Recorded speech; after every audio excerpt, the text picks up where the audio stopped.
Shikim Shuri. It is Friday, Feb 7, 2025. Amazon had earning last night and looked like it's doing okay. I think it did drop a little bit more. I think at one point it was like 220 something at the open, but it had healed quite well. Nothing to do here.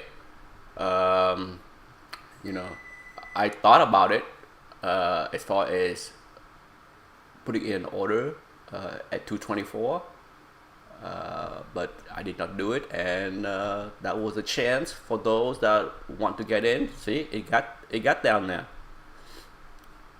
but it didn't last long. Okay, unless you put in your order right at earning or before at the close or whenever, because it did not last after 4 minutes. Okay, 4 minutes into it, it was gone. So if you're lucky enough or brave enough to put in an order then, because it never got down there again. It got close at 225-ish, but yeah, I thought about it before earning came out, before the close. I'm just like, well, maybe I should put an order down there, and it's like, well, let's see what happened. I was waiting to see if it will keep on going. If it came down and stay in that area a little bit longer, I probably would have put in an order instead of see it bounce too quickly. But for now, not much to do. No need to chase it here, not according to me. Now, when I look at this chart, I notice this thing right here, and I talk about this very often, but it's worth pointing out.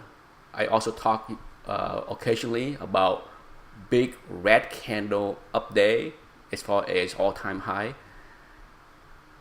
on a low. Could be ref low, could be 52-week low. If you see a big green candle, it is worth taking a chance. All right, that's the same thing with when you have a all-time high big red candle. It's worth taking note that that could be the short-term top. It's just like a big green candle down, it could be a short-term low. So it's the risk reward is on going long when you see a big down green candle, right? So keep that in mind. Now, based on that opinion, my opinion, there's a couple stock that had something interesting showing. Earning, Hershey. If you follow cocoa is super high, if not near the all-time high, because the crop season for this year is just as bad as last year. So they have 2 years in a row with drought.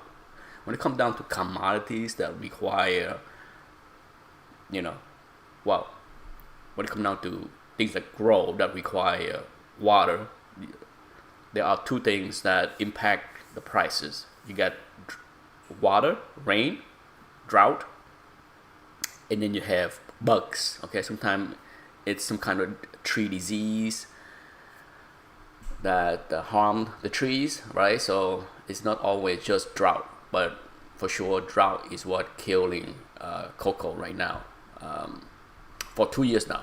Okay, if I can find a chart, I forgot what take the symbol for. I'm not sure. Yeah, see, look at cocoa. Let's go back 3 years. Yeah, I was right. See, cocoa was crazy, and then cocoa crashed, and then back. Okay, so whatever, it was bad back in 2023 that people thought was okay. Well, it's not okay. It remind me a lot of the bird flu. Remember, there was a time where during the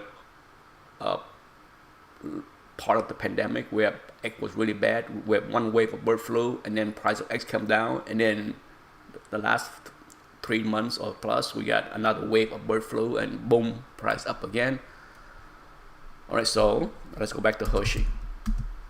Okay, you got this big crash on earning, on green candle,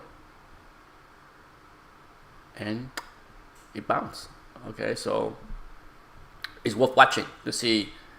I mean, it would have been remarkable if this was another green candle here. But for now, this could be the bottom, as far as short-term bottom. So on pullback, gap fill kind of action, it might be worth buying.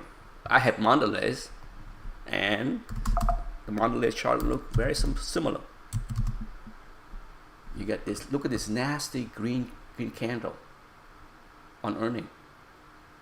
That's a huge range.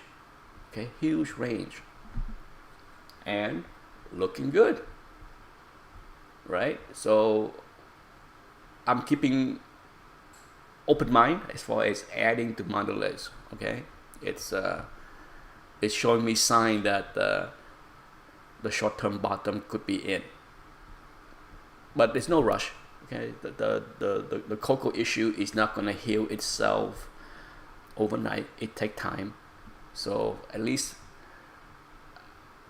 both Hershey and MDLZ show me that the buyer came in hard to support on the multi-year low. That's it. Good luck, people. It's gonna be a busy day for me today. Later.